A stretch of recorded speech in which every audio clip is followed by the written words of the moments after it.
গঙ্গাসাগর ভ্রমণের দ্বিতীয় পর্বের ভিডিওতে আপনাদের সকলকে স্বাগত। আগের পর্বে আমি আপনাদের সঙ্গে শেয়ার করেছি কিভাবে যাবেন গঙ্গাসাগরে খুব কম সময়ে কম খরচে। এই পর্বে আমি আপনাদের সঙ্গে শেয়ার করব গঙ্গাসাগরে গিয়ে কপিলমুনির মন্দির ছাড়া আর কোথায় কোথায় ঘুরবেন, কিভাবে ঘুরবেন আর কোথায় থাকবেন। সমস্ত থাকার উপযুক্ত ঠিকানা আপনাদের সঙ্গে শেয়ার করব, ঘুরে দেখাবো সেই সমস্ত জায়গাগুলি। সঙ্গে থাকুন, শেষ পর্যন্ত দেখতে থাকুন। সব তীর্থ বারবার, গঙ্গাসাগর একবার, এই প্রচলিত প্রবাদটি আজ আর ঠিক তেমনভাবে প্রযোজ্য নয়। দু একদিনের ছুটিতে অনায়াসেই ঘুরে আসতে পারেন এই সাগর সঙ্গমে। আমি এখন রয়েছি গঙ্গাসাগরে। এই যে সাগর, এই দিকটা দেখুন, কোনো লোকজন নেই, ফাঁকা সমুদ্র সৈকতে। যে সৈকতে মকর সংক্রান্তিতে প্রচুর লোকজন থাকে, কোনো জায়গা ফাঁকা থাকে না, কিন্তু এখন সমুদ্র সৈকত টোটালটাই ফাঁকা। ওই দিকটায় কিছু লোকজন আছে, এই দিকটা একদম ফাঁকা। সুন্দর পরিবেশ। বিকেলবেলা দেখুন সূর্য কত সুন্দর লাগছে। এখান থেকে টোটো ভাড়া করে আপনি অনায়াসেই ঘুরে নিতে পারেন সমগ্র সাগর দ্বীপ। এটি বামনমোড় শনি মন্দির, ছোট্ট মন্দির, সুন্দর কারুকার্য মণ্ডিত। এরপরে দেখে নেব গঙ্গাসাগরে প্রাচীন বিশালক্ষী মায়ের মন্দির। এই মন্দির প্রায় 200 বছরের প্রাচীন। এই মন্দিরে অধিষ্ঠিত দেবতা মা বিশালক্ষী। মন্দিরের মূর্তিটি কোষ্ঠী পাথরের নির্মিত। এই বাড়িটিও প্রাচীনত্বের দাবি রাখে।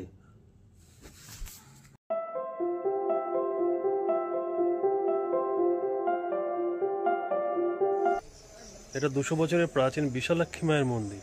এখানে যে মূর্তি রয়েছে এটা কোষ্ঠী পাথরের মূর্তি। এখানে এই বাড়িটাও বহু পুরনো বাড়ি।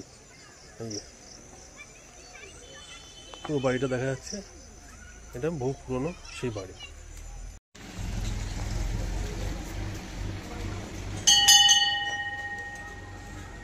এই প্রাচীন বিশালক্ষী মায়ের মন্দিরের পাশেই রয়েছে মাতা বাসন্তী দেবীর মন্দির।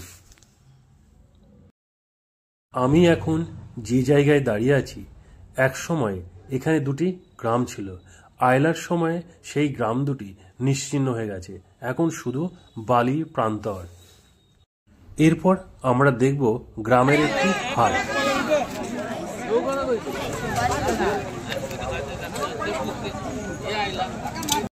এটি একটি মনসা মাতার মন্দির। এই মন্দির দেখে আমরা এখন চলে এসেছি চন্দনেশ্বর মহাদেব জিউ মন্দির। সুন্দর কারুকার্য মণ্ডিত এই মন্দির প্রাঙ্গণ আপনাকে মুগ্ধ করবে। সারা মন্দির জুড়ে রয়েছে টেরাকোটার কাজ। মন্দিরের প্রাচীর এবং দেওয়ালে সুন্দর সুন্দর কাজ। মন্দিরের বাইরের এবং ভেতরের দেয়ালগুলিতে টেরাকোটার কাজের মাধ্যমে ফুটিয়ে তোলা হয়েছে বিভিন্ন পৌরাণিক কাহিনীকে। মন্দিরের বাইরের দৃশ্য ঘুরে দেখার পাশাপাশি এবার আমরা ঘুরে দেখব মন্দিরের ভিতরের অংশটা। মন্দিরের ভিতরটাও অসম্ভব সুন্দর। বিভিন্ন চিত্রের মাধ্যমে যেমন ফুটিয়ে তোলা হয়েছে, তেমনি রয়েছে মন্দিরের ভিতরের বিভিন্ন দেবদেবীর মূর্তি। এই মন্দিরে অনুষ্ঠিত হয় রথযাত্রা, শ্রাবণী পূর্ণিমার মহাদেবের মাথায় জল ঢালা, দুর্গা উৎসব, লক্ষ্মী পূজা, গোষ্ঠমাতার পূজা এবং অন্যান্য দেবদেবীর পূজা, শিবরাত্রি, দোলযাত্রা উৎসব, চৈত্রের গাজন, নীলষষ্ঠী এবং চড়ক মেলা মহা ধুমধামের সঙ্গে পালিত হয়ে থাকে। তবে আমি বলবো এই মন্দিরে একটু সকাল করে আসাই ভালো, কারণ রাতের বেলা যতটা না সুন্দর, দিনের বেলা হয়তো আরও বেশি সুন্দর। এটি রামকৃষ্ণ মিশন আশ্রম। বিশাল অঞ্চল জুড়ে রয়েছে এর বিস্তৃতি। এখানে রয়েছে স্কুল এবং সঙ্গে রয়েছে একটি মন্দিরও। আমি যখন এখানে আসলাম তখন অন্ধকার নেমে এসেছে। আপনাদের বলবো আপনারা একটু সূর্যের আলো থাকতে থাকতেই এই জায়গাগুলি ঘুরে দেখবেন। আমি এখন যেখানে রয়েছি এটি নাগ সরোবর। এই নাগ সরোবরটি ঘুরতে ঘুরতে আপনি এখানে দেখে নিতে পারবেন বিশালক্ষী মায়ের মন্দির, নাগরাজ বাসুকীদেব, লক্ষ্মী নারায়ণ, গঙ্গা মাতা, মা মনসা এবং শিব মন্দির। এই নাগ সরোবরের আলোর রোশনায় আপনাকে মুগ্ধ করে তুলবে।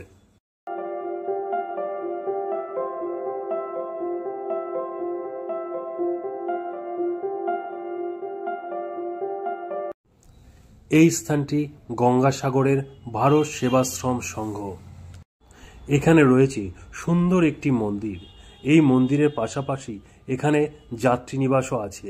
আপনারা চাইলে এখানে থাকতে পারবেন। খুব সুন্দর আশ্রমিক পরিবেশ।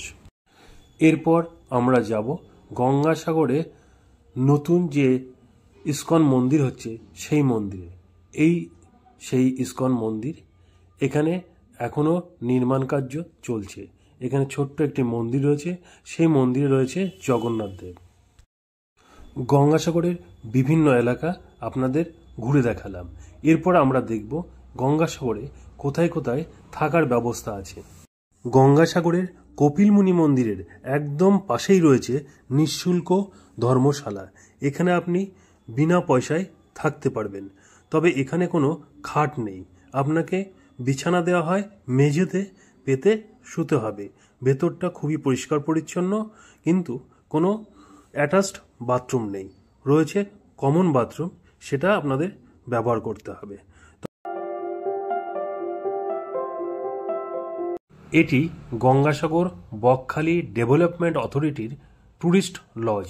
এখানে থাকার জন্য আপনাকে অনলাইনে বুক করতে হবে। এটি সাগর আশ্রম কলকাতা বস্ত্র ব্যবসায়ী সেবা সমিতির দ্বারা নিয়ন্ত্রিত। এখানে বিভিন্ন দামের রুম রয়েছে। আপনি এখানে এসে অথবা কলকাতার অফিস থেকেও বুক করতে পারেন। সেই ঠিকানা আমি নিচে ডেসক্রিপশন বক্সে দিয়ে দেব। এটি মানব সেবা সমিতি হাওড়ার দ্বারা পরিচালিত থাকার জায়গা। এখানে রুমগুলো খুবই সুন্দর। এখানে কম দামে বেশি দামে বিভিন্ন মানের রুম রয়েছে। রুমের ভেতরটা চলুন একবার দেখা যাক। চলুন আরেকটি ভালো থাকার জায়গা ঘুরে নেওয়া যাক। এটি শ্রী কপিলমুনি চ্যারিটেবল ট্রাস্ট গঙ্গাসাগর ভবন। এখানে বিভিন্ন মানের এবং দামের রুম রয়েছে। বুকিংয়ের নাম্বার আমি ডেসক্রিপশন বক্সে দিয়ে দেব।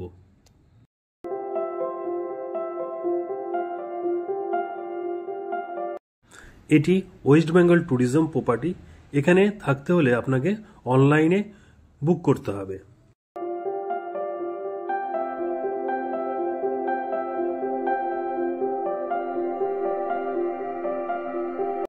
আমি এবার গঙ্গাসাগরে এসে যে জায়গাটিতে ছিলাম সেটি হলো সাগর কটেজ। এই সেই জায়গা। এর রুমগুলো মোটামুটি খারাপ নয়, তবে ভালো রুমও আছে। সেটা এসে আমি আর পাইনি, আগে থেকেই বুকিং ছিল, সেই জন্য সেই রুম আমাকে দেওয়া হয়নি।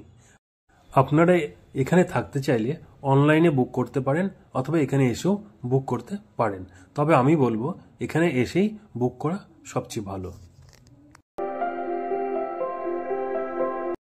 এটি ওয়েস্ট বেঙ্গল গভর্নমেন্টের ইউথ হোস্টেল। এখানেও অনলাইনে বুক করতে হবে।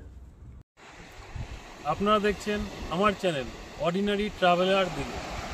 আপনাদের আজকের ভিডিও যদি ভালো লেগে থাকে অবশ্যই লাইক, শেয়ার, কমেন্ট করতে ভুলবেন না। আর হ্যাঁ, যারা আমার চ্যানেল প্রথমবার দেখছেন তারা অবশ্যই চ্যানেলটিকে সাবস্ক্রাইব করবেন। সাবস্ক্রাইব করে বেল বাটনটা প্রেস করে রাখবেন, যাতে আমার ভিডিওর সকল নোটিফিকেশান সবার আগে আপনার কাছে পৌঁছায়। ভালো থাকবেন, সুস্থ থাকবেন। দেখা হবে পরের ভিডিওতে।